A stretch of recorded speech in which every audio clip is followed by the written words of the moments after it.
This is J. Krishnamurti's first public talk in Madras, 1972.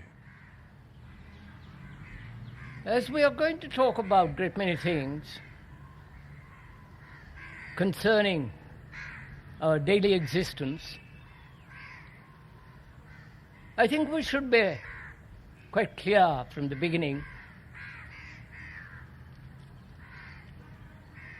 the importance of language and the use of words in communication. Communication implies, doesn't it, sharing together.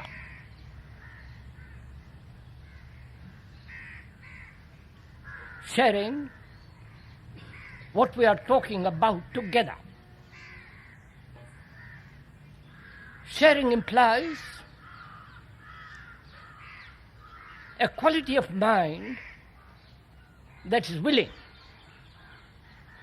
to explore, investigate, and understand together. The word communication implies also thinking together.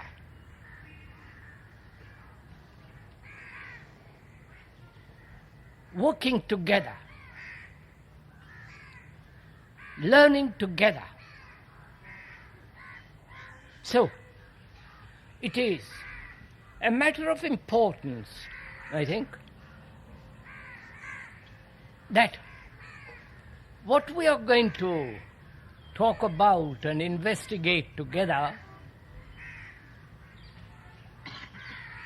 that we should share every step of it. Sharing implies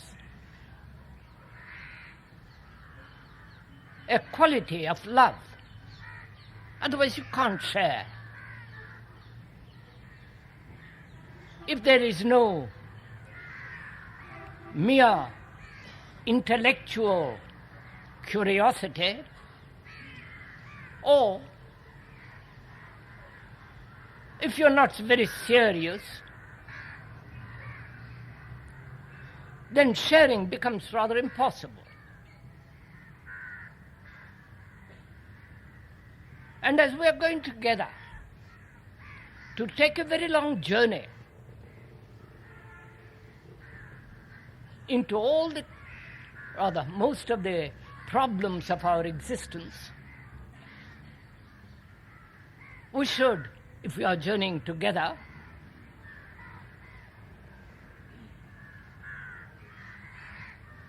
learn about what we are investigating. So communication means literally, according to dictionary, is to share, think together, investigate together,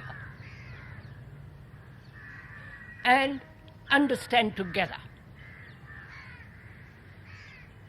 Therefore, what is important is the feeling that we are doing the thing together. Not that you are listening to a speaker, either agreeing or disagreeing, which is comparatively easy, but together we are going to investigate and therefore learn. Learning is one thing and acquiring knowledge is another. The cultivation of memory is not necessarily learning. Learning doesn't imply the accumulation of knowledge.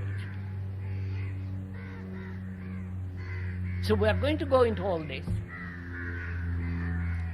The importance of the usage of right words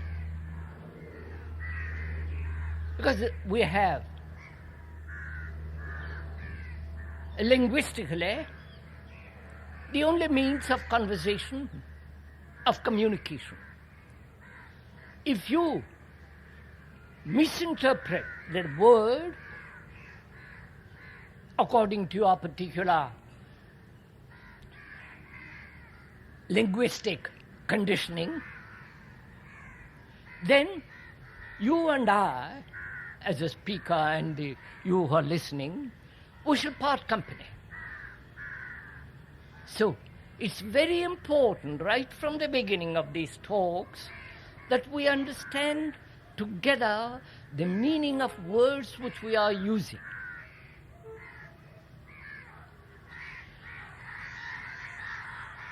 As I do not speak Tamil or Telugu, and therefore only English, if you translate what is said in English into your own language, and therefore translate the meaning of words according to Sanskrit derivation, then you are really not understanding together. Am I making myself clear? I think this is very important to understand at the beginning. Because we're going to use certain words like meditation, religion, truth, fear, death. They have special significance, meaning. But if you translate the word love or death in terms of your own language, which has its roots in Sanskrit, then you are traditionally accepting the meaning of the word and therefore not journeying together. Bene? We understand each other? That means, please listen to English. You only know English and no other language for the time being. Therefore, you and the speaker are directly in communication through words, knowing the words are not the thing. The description is not the described. I can describe a beautiful tree. The description is not the actual tree. So, we must recognize also the importance of words and that the word is not the thing, the description is not the described. Then communication becomes extraordinarily interesting. Then you and the speaker are in actual non-verbal communication. The words are used.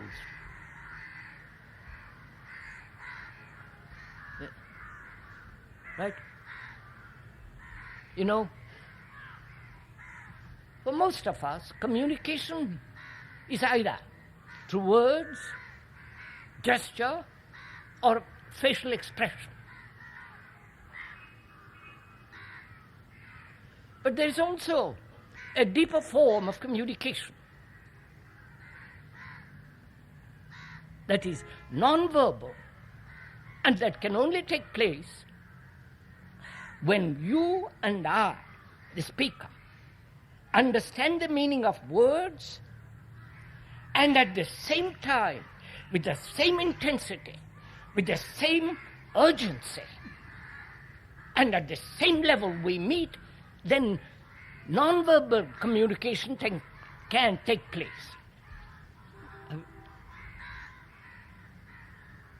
Right? May I go on from there? We are trying together to understand the extraordinary complex process of living. living the daily life, not some abstract life. Philosophy means the love of truth in daily life, not a philosophical concept conceived by an expert or a professional philosopher, but the truth in our daily communication, daily relationship, the truth of honesty, integrity. Otherwise, you're not serious. Because we are not. This is not a kind of entertainment.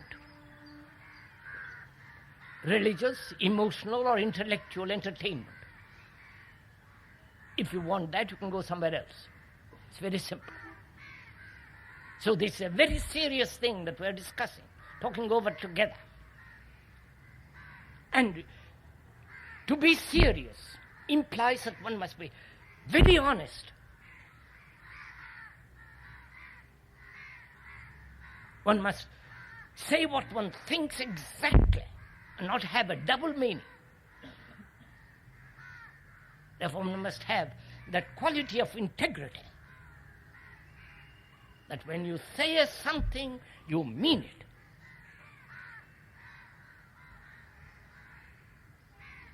And when you mean it, you are living it.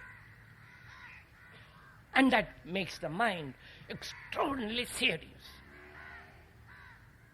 And we need this quality of seriousness when we are investigating together this whole problem of existence.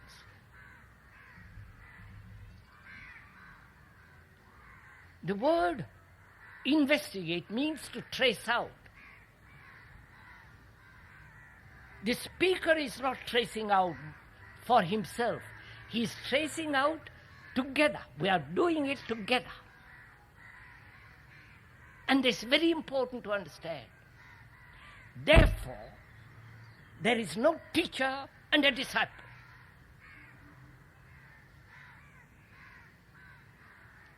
I am not the teacher. I am not your guru, thank God. And you are not my followers, but together we are tracing out the whole complex problem of existence. Therefore, there is no authority.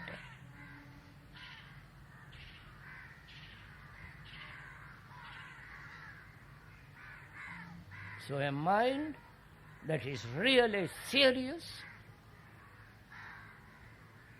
in the sense we are using that word,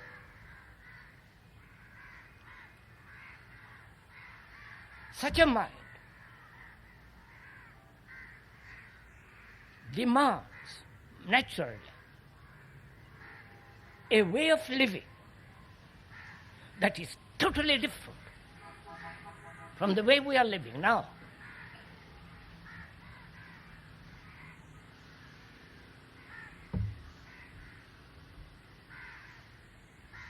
As one observes, not only in this country, but as you go from country to country, meet many people, see what is happening, not theoretically but actually, you find that world is quite insane, quite unbalanced. There are wars, there's violence, there's brutality. Each religion asserting its own particular form of dogma, organized belief, and each religion bringing about division. The Hindus, the Muslims, the Buddhists, the Christians, and so on. And in this division, there are the innumerable gurus with their idiosyncrasies.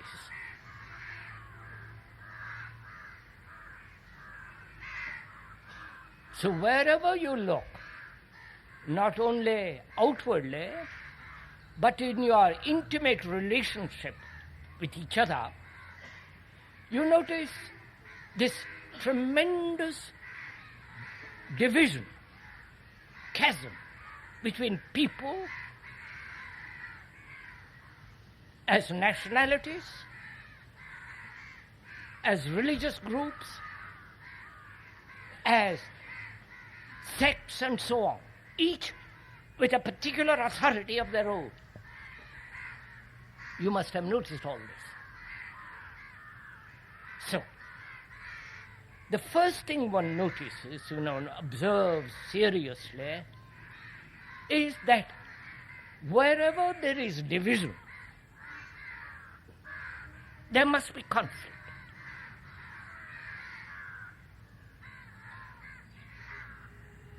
You have had a division in this country between Pakistan and India. There have been wars. You have division between the organized Christianity and your own particular form of religion. There is a division, and therefore there is conflict. There is conflict not only outwardly, but also there is conflict inwardly. Please, as I said, we are describing, and the description is not the described. If you care to listen to what is being said, you have to observe your own life using the description as a means to your own observation, so that you are observing what the world is actually, the division, the conflict, the wars, the brutality, the violence, the separation, and so on. And inwardly, there is division. The various self-contradictory, fragmentary activities. So, the world is you, and you are the world. That's a fact, not an abstraction, not an idea, not something to be speculated about, but an actual daily fact that you and the world are not separate.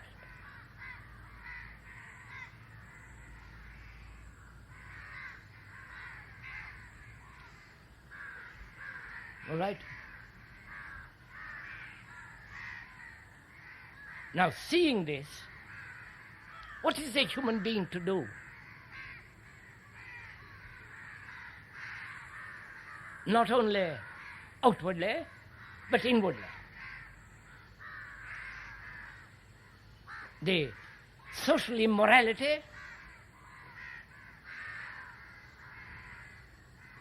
the organizations that are swallowing up man, both socially and technologically,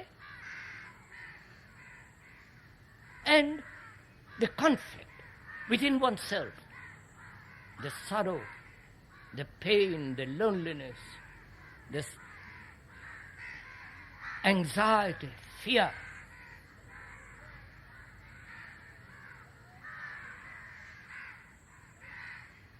And the human mind is caught in this. And the world is what we have created it.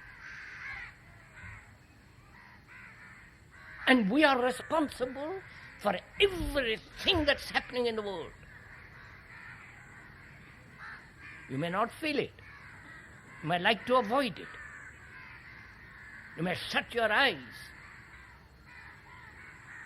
But the actual fact, objective fact, is that what you are, the world is. And so the world is you and you are the world. And if you feel it, not intellectually accept an abstraction as an idea, but if you really see the fact as clearly as you see this microphone, then the inevitable question arises: what is a human being to do?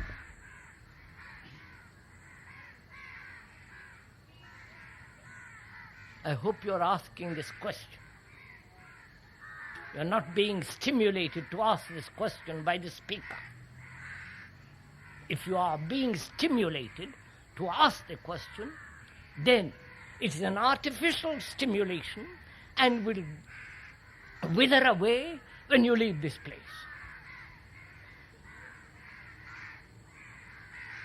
So if you are really serious, and you must be serious, in a world that is so appalling, poverty, riches, carelessness of this country that's going on, the indifference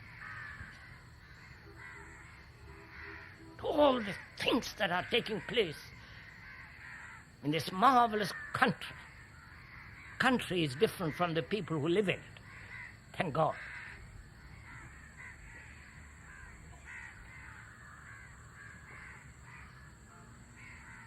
Seeing this,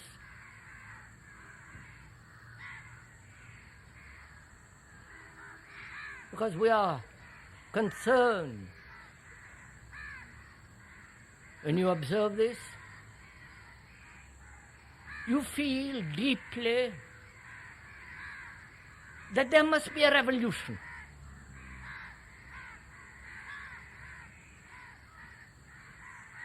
A deep psychological revolution, physical revolution, upsetting the particular system or establishment through various forms of violence, doesn't alter the human being. A computer needs a human being to run it. But the human mind, if it is corrupt, he will inform the computer according to his conditioning.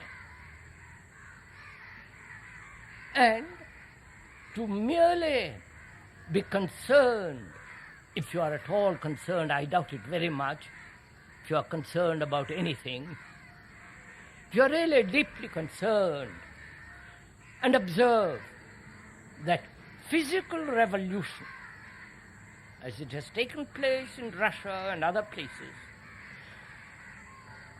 brings about the weight of bureaucracy, tyranny, dictatorship, and all the various forms of political governments.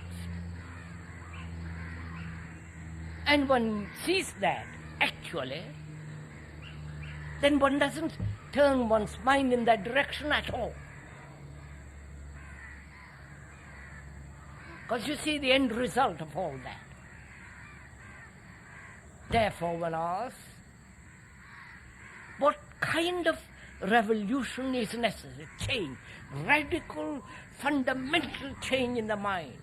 How is that to be brought about? You understand my question?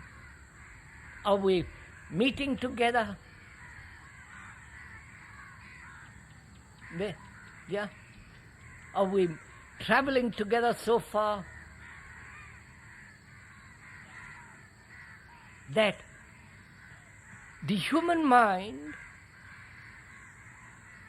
which is the result of thousands of years of tradition, habit, of being conditioned by various cultures, religion, with all its beliefs, dogmas, superstitions, with its saviors and redeemers and so on, which has not brought about human happiness, seeing all this, as clearly as you see that tree against the light,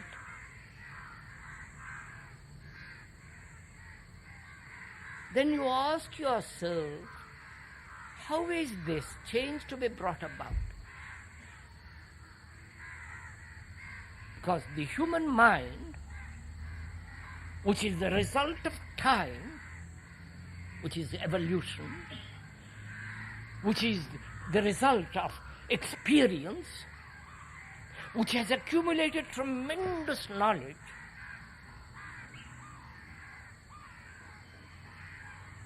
how is such a mind, which has produced this world with all its ugliness, brutality, with its marvelous technological knowledge and action, how is that mind, which has done such extraordinary things and yet produced such appalling social disorder, how is that mind to bring about in itself a radical change? Right? You understood my question?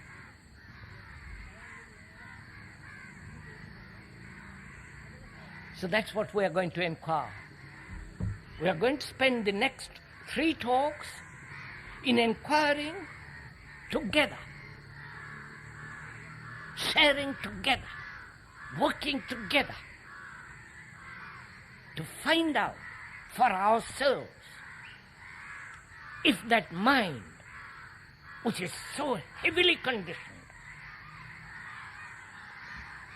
through time, through knowledge, through experience, through tradition, through the culture it has lived in, is it possible for that mind to radically transform itself?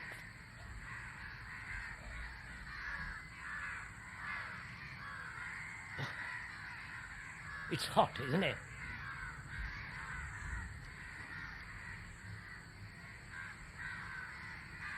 Please, this is not an entertainment.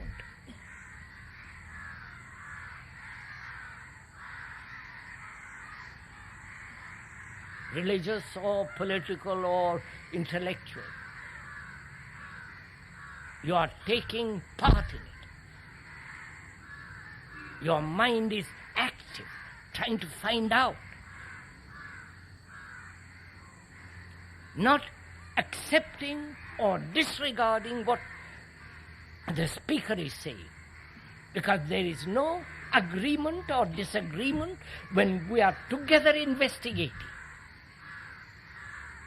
If you do not investigate, then you go off into distractions of agreement and disagreement. But if you are examining, sharing, taking part in it, how can you disagree or agree? Because it's yours.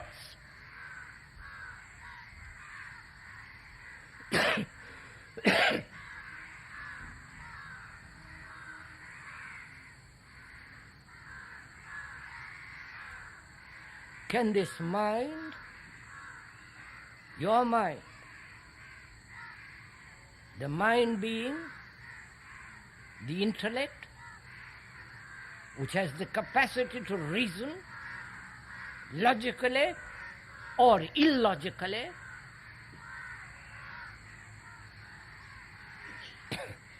the mind, which is the result of time, time being 1,000 yesterdays, the mind, with its brain, whose cells hold memory.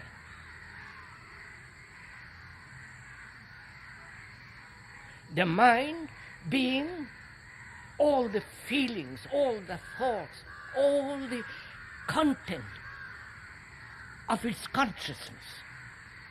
All that I call the mind. The mind is the content of itself. Whether it invents its gods or it denies its gods, whether it runs away in abstractions or faces facts, the content of consciousness is consciousness. The content is consciousness.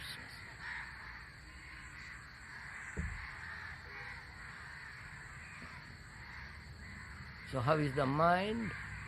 Your mind, that's the human mind, the mind that has lived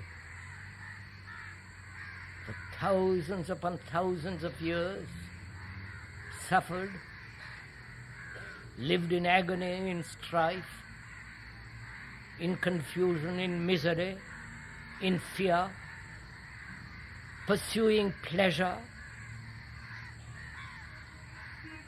occasional freedom of joy.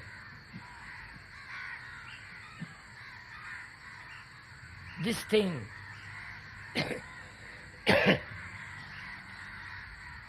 that man, through his struggle of existence, this mind has created this world, and that mind is part of the world.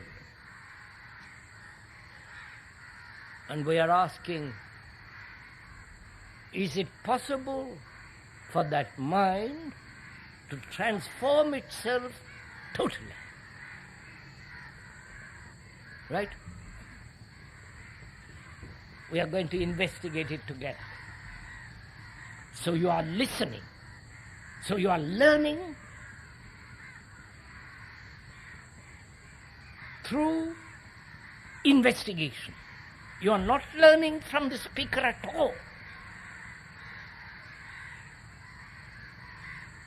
If you are learning from the speaker, then the speaker becomes authority.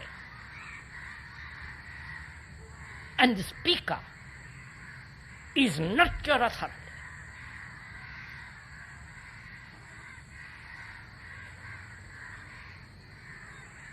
If you want to find reality, there must be freedom from authority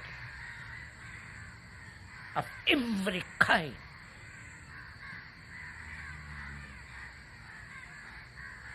And we are investigating.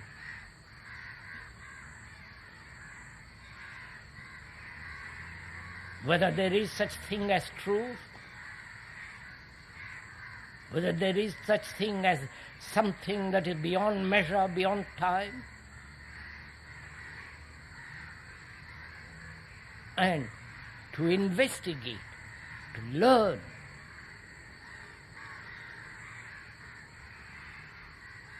there must be freedom to inquire.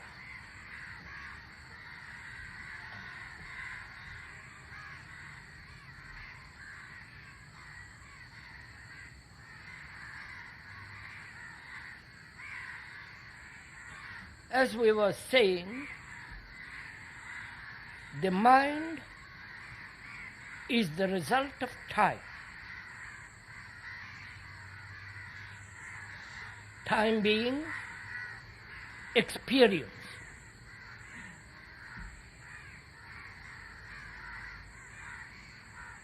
Time being the acquisition of knowledge. Time is thought. So the mind is time. The outward time as chronological time and the psychological time, the time which we think is necessary to bring about a change. So, what will bring about this radical revolution in the mind?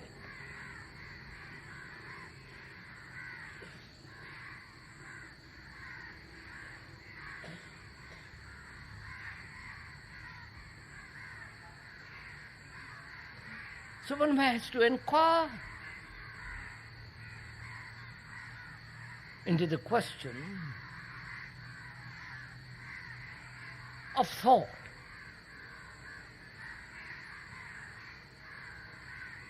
Thought has produced this world.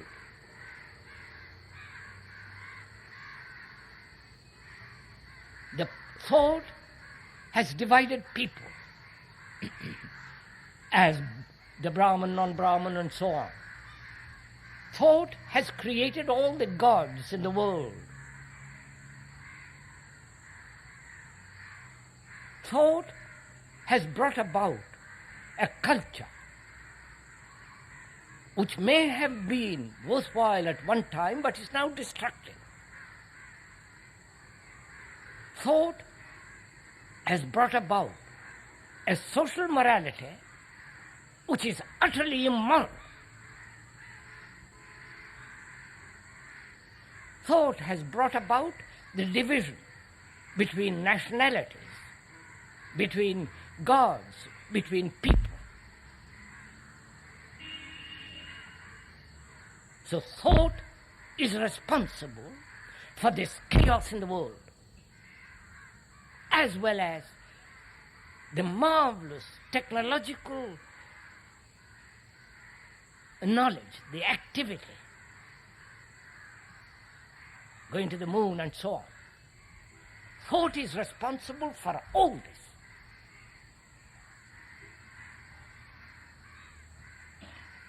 Right? That's clear, isn't it? There is no question of disagreement, is there? You are a Hindu because you have thought about it. You believe in Atma, Brahman, and super self and super consciousness, or whatever you think, you believe. You have produced it by thinking. Whether it is thought by Shankara or X, Y, Z, they thought about it, wrote about it, and you accept it. Therefore, your minds are second-hand minds.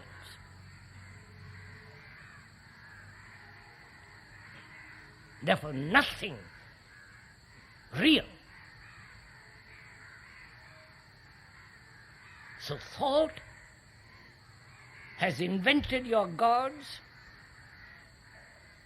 all the rituals, the pujas, the caste system, the morality.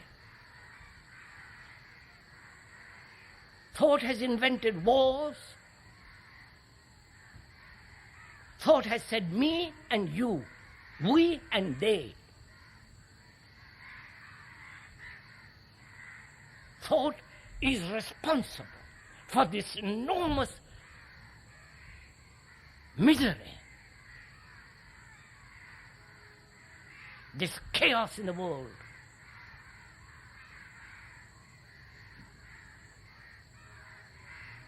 And thought is part of our mind.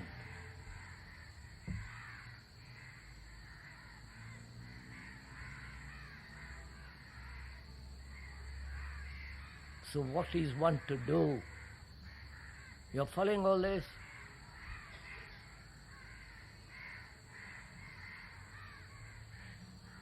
Thought is the response of memory, experience, knowledge, which is the mind.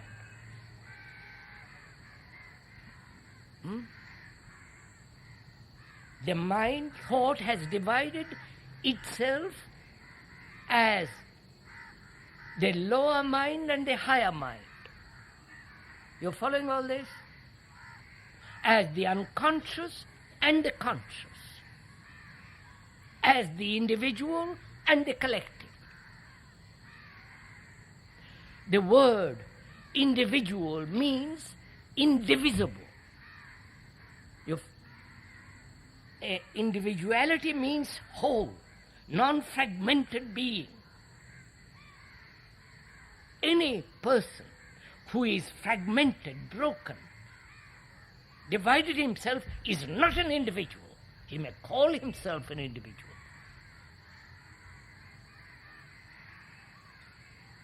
So, thought, when you observe, has created this world of brutality, of violence, of a morality which is totally immoral. Governments which are functioning for their own exclusive, geographical, limited states, and therefore divided. All the things that man has put together is by thought. All your Gitas, your Upanishads and so on, the Bible, the Quran, are the result of thought. You may call it divine and all the rest of it, but the fact is they are the product of thought, thinking.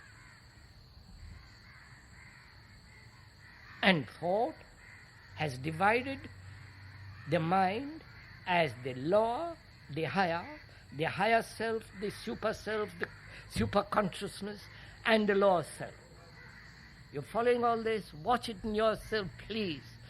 We are sharing this together. We are traveling together. We are taking part in this.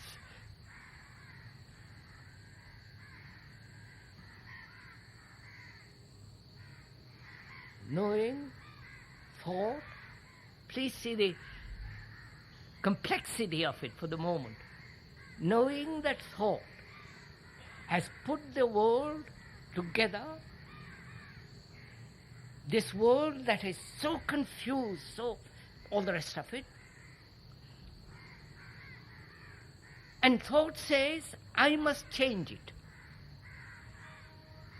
You're following all this? And thought itself is the product of division. We'll go into all this.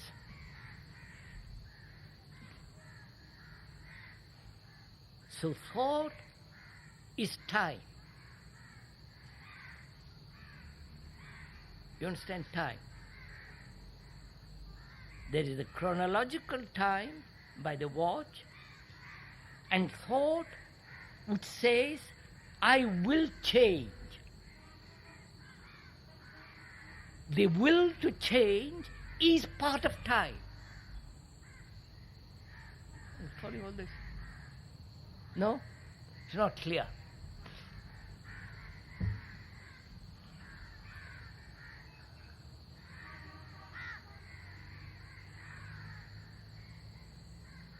When you say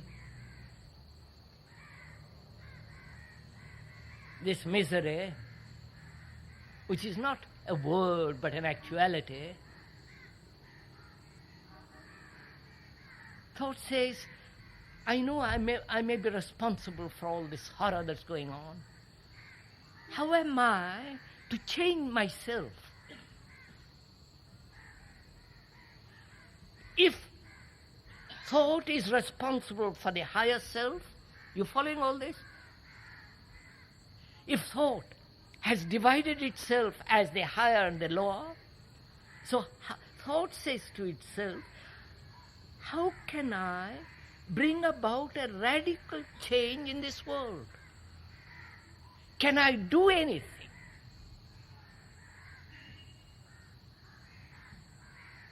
And thought thinks always in terms of time, doesn't it?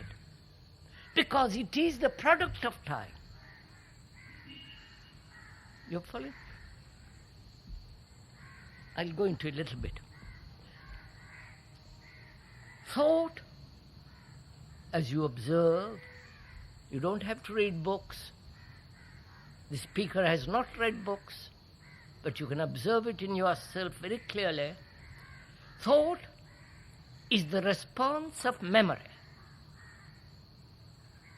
Memory is the accumulated experience as knowledge.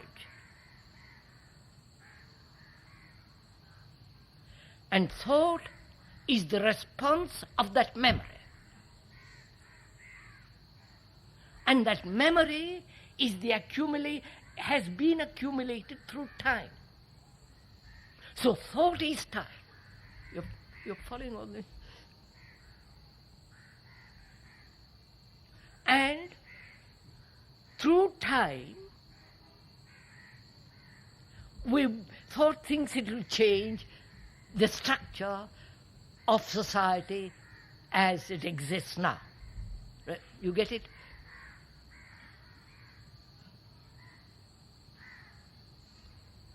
So will thought bring about in itself a radical change and therefore outwardly? You have understood? So far are we moving together? Do say yes or no, for God's sake. Don't go to sleep. This isn't entertainment. It isn't music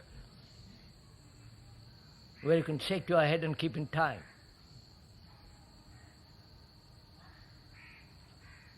Thought is time.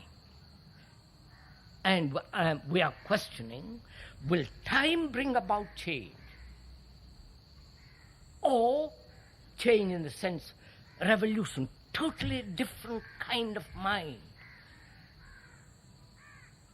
Mind which has sensitive, which is alive, which is active, which is extraordinarily, perceptive.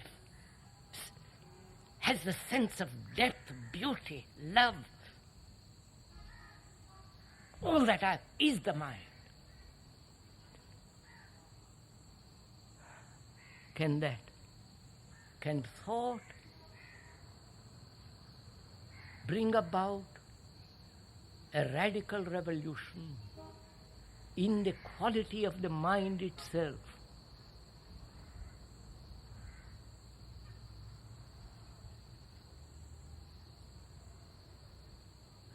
As one observes, thought cannot.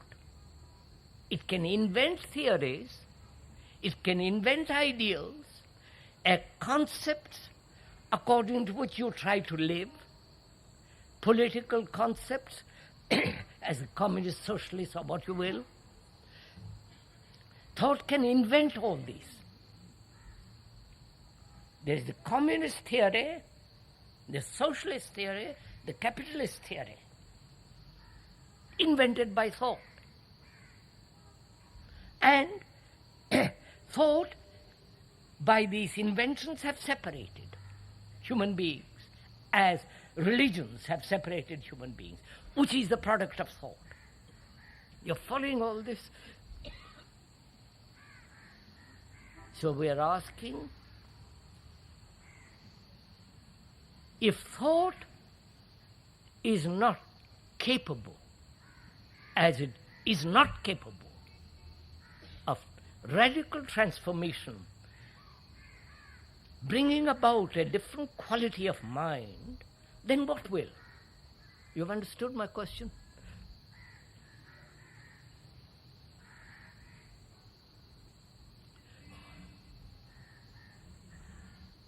A serious mind denies the whole structure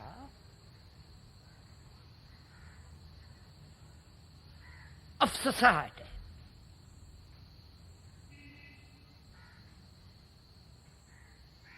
The whole behavioral pattern that thought has established in that society or in that culture.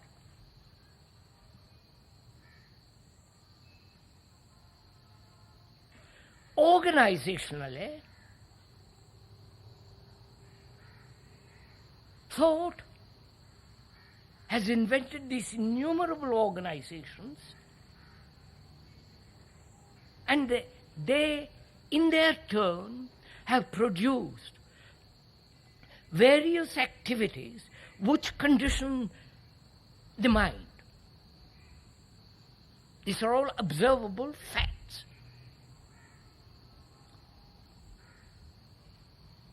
Then, organizations will not bring about the transformation of the mind, giving it a new quality. Please listen to this. Organizations will not. And to see the truth of it,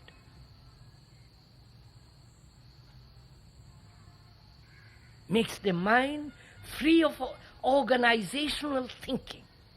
You understand this?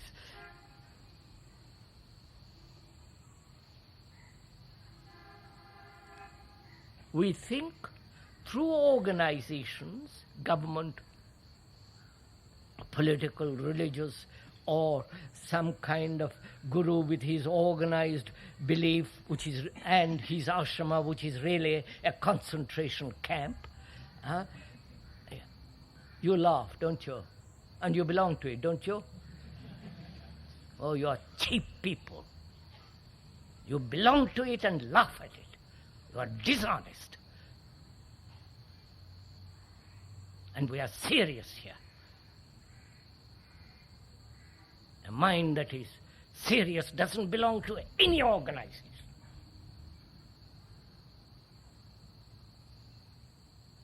And therefore, no organizer. You don't see the beauty of it.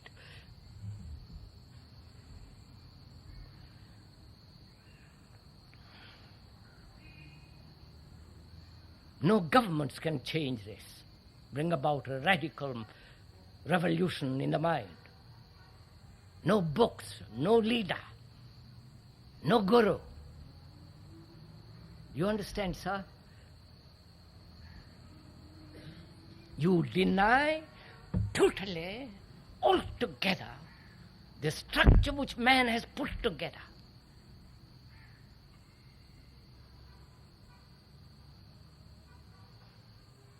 The economic structure which man has put together through series of industrial developments, look what it is leading to.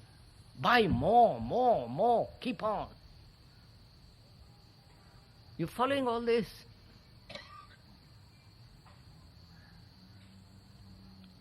So the man is caught in these two streams, the social stream and the technological stream. And being caught, you say, well, how am I to live if I don't belong to some organization? You understand all this? I hope you're putting these questions to yourself. How am I to live if I don't belong? If I don't identify myself with some country, with some organization, with some belief, with some church, guru, and all the rest of it? What shall I do? You are faced with that problem. You may like to avoid it, but you are actually now facing that problem.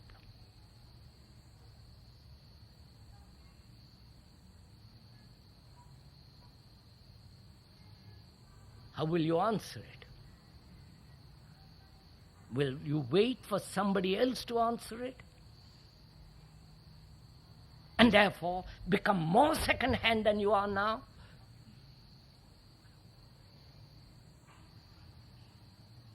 Or your mind, the mind that observes, looks, has put itself this question: what am I to do?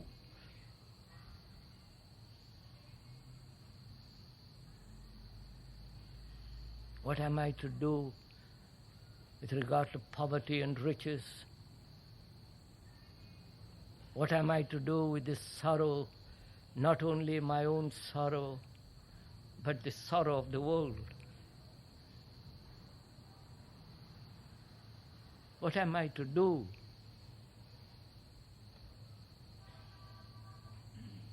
with all the religions which man has put together in his fear, in his hope, in his desire to find something beyond time.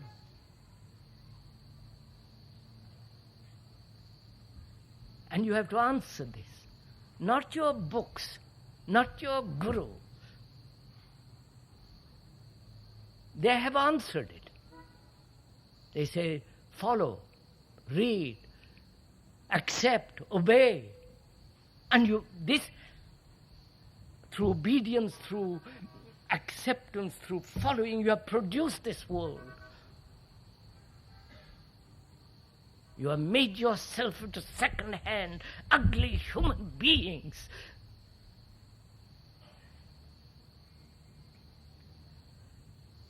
So, how do you answer this? Being that thought has no answer. You understand what we are saying? Do you see what it means? When all your social, moral, ethical is based on thinking, organizing the world through thought. And when you say thought has produced this chaos in the world, thought cannot solve it, then you are faced with an enormous question, aren't you? What will answer it?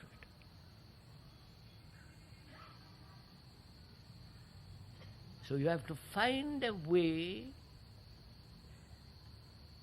of answering it which will be true, honest, not invented by thought.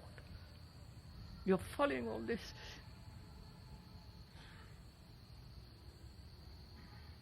Which means no ideals, no formulas, no concepts. Because you live by concepts. You live mechanically according to formulas. And you follow formulas because it's the easiest way mechanically doing it. You have a formula of relationship and you function according to that formula. You have a formula about God and you follow formulas. That's the way you work. The mind works that way. Because your mind thinks, please listen to this, mind thinks through formulas, it will be secure. Through formulas you hope to have safety. The communist formula, or the Mao formula, or some kind of new formula. You think by functioning according to a formula which is mechanical, the mind will be safe, secure, undisturbed. And the formulas means division. You have your formula and I have mine. And the poor old guru has his.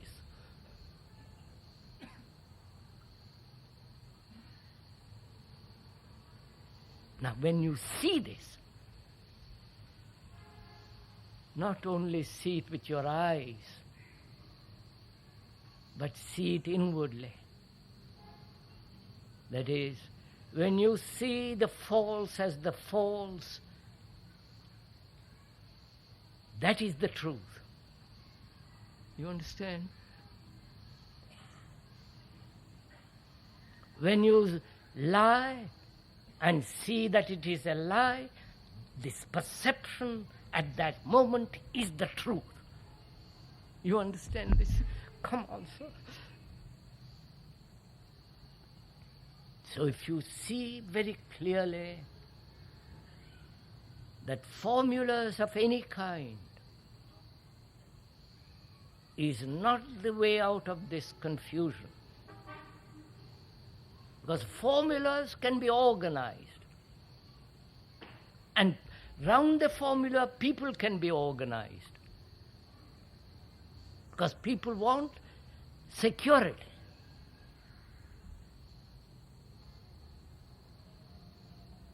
And thought has not given security. You following all this?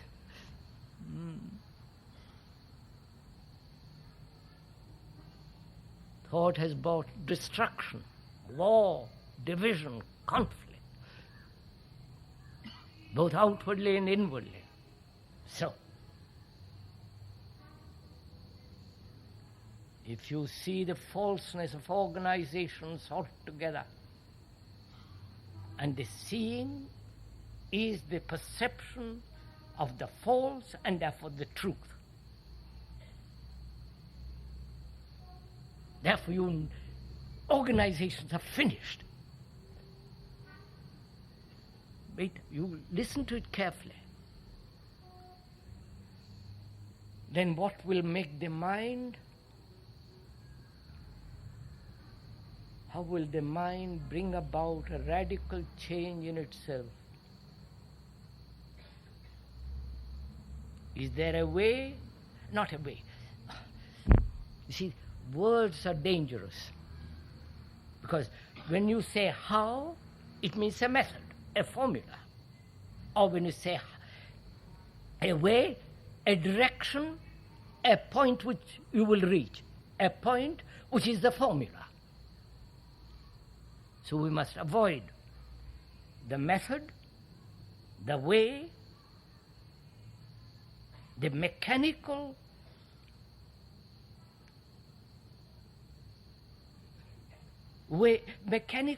movement of investigation. Therefore, learning is constant movement and not the acquisition of knowledge. You're seeing all this?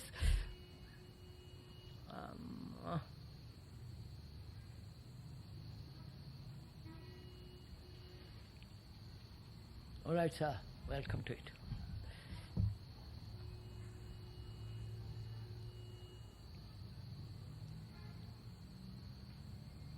Thought cannot bring about radical change in the mind and bring about a new quality of the mind. Then what is the mind to do?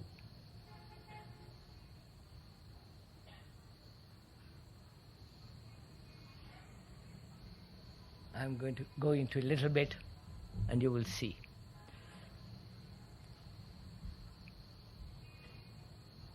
What is perception?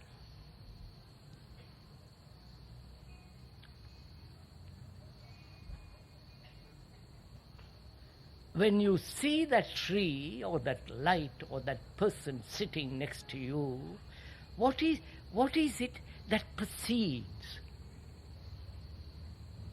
You understand my question? Is it the mere visual perception, seeing, communicated to the brain, and the response as the tree, as the person, my wife, my husband, my son, or my neighbor? When you use the word perceiving, what do you mean by it? Please, this is important. Give a little thought to it. I mean, not thought. Little attention to it. That's better.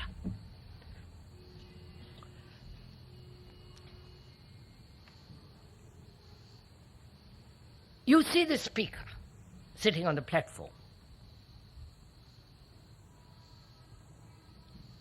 Sitting on a platform doesn't give the authority to the speaker. Let's be very clear on that point. He's sitting on a platform because for convenience only. Because you can all see. But the platform doesn't give him the authority. You understand? Now, you observe the speaker. What do you observe? Are you observing the speaker, or are you observing the speaker's reputation, the image you have built about the speaker, the things that you have read about the speaker, or the books the poor unfortunate speaker has written, what is it you see? Please do give attention to this. This is important to find out what you see.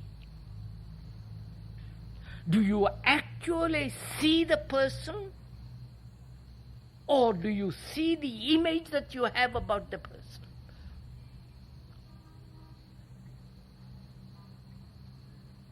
When you have an image about the person, then you're not seeing the person. You are seeing the image which you have built about the person. So, watch this.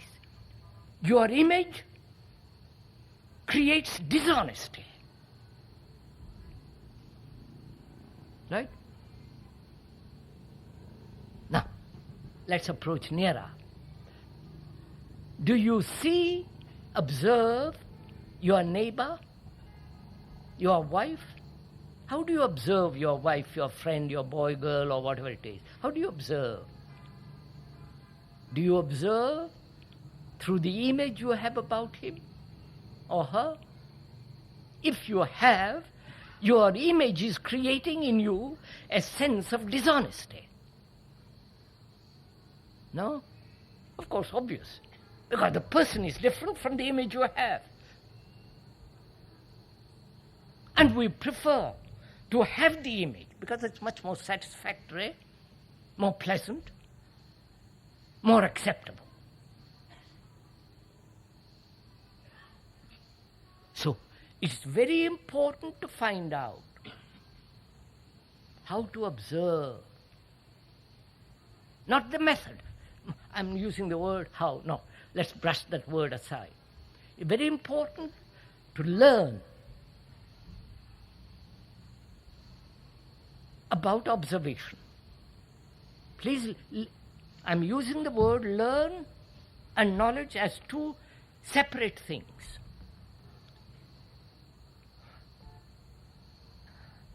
Do you see this? Learning is one thing, and acquiring knowledge is another. Acquiring knowledge is mechanical. Learning is non-mechanical. You have listened, just watch it. You have listened to the speaker explaining that observation is important. And you observe another through the image you have built about the person. Now, you have heard that, and you have acquired the knowledge as verbal abstraction, which has become the knowledge. You understand? The hearing of it and the accumulating the information gives you the knowledge. And so you will say, now, from now on, I am not going to observe without knowledge. You follow? Oh, you're not coming with me. It's a lovely tree, isn't it? Do look at that tree. Do look at its earth. When you look at that tree, the beauty of the limbs, the light on it, the leaves, you learn a great deal. And learning is constant movement, whereas knowledge is mechanical and can be added to it or taken away from it. Whereas learning, you can never take away from it. You can never abstract from it. You are learning. You see the difference? So, you learn a language.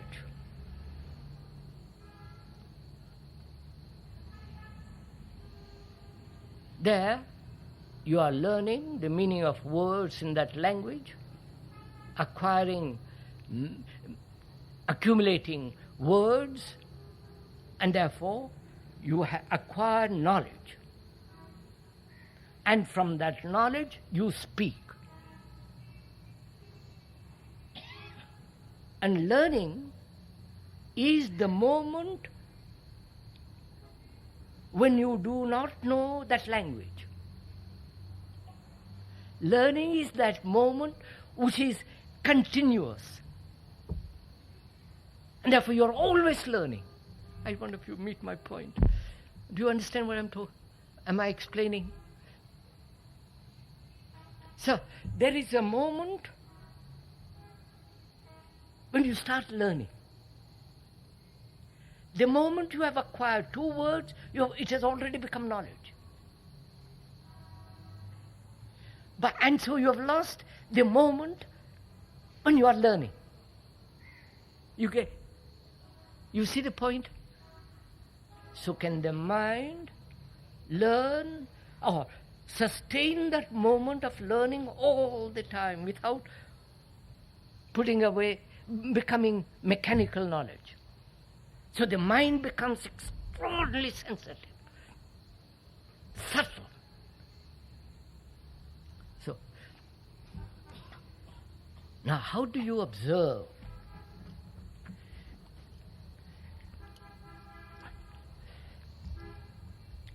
I'll have to stop at 7:15. We're talking, how do you learn? How do you observe? Do you observe through knowledge, which is the past, or do you observe without the past?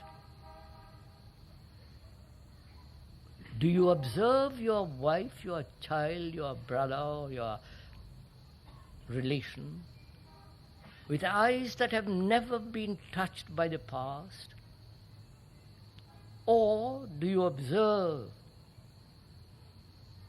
with time, which is the past, which is thought? You understand?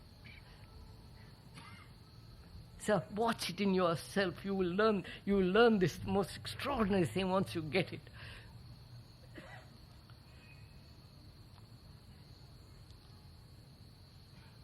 You see, we look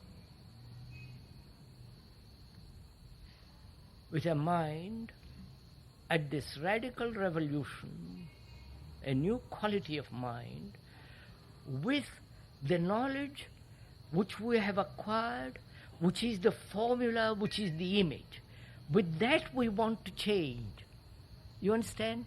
Therefore that image, that knowledge separates. Oh my.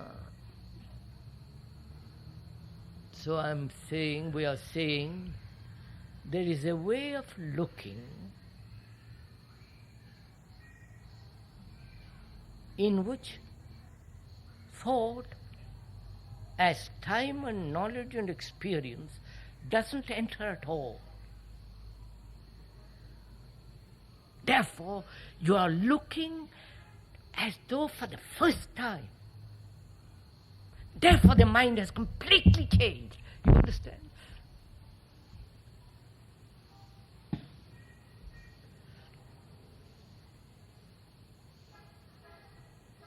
So,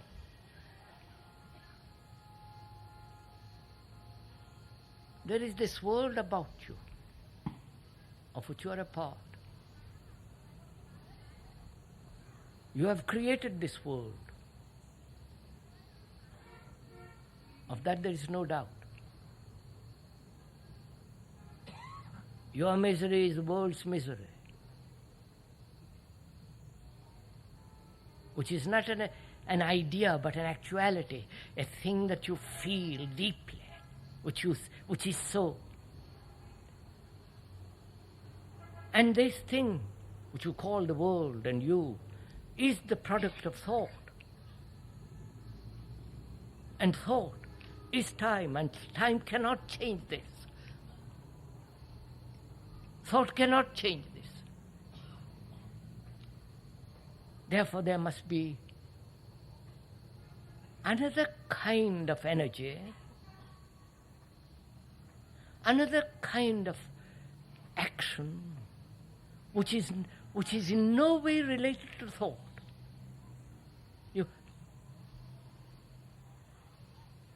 And we are inquiring into that energy, into that action, which is not the product of time.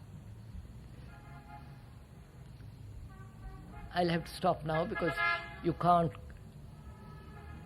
maintain this speed of attention for more than 10 minutes, but I've gone on with it. So we'll continue with this, if we may, tomorrow afternoon.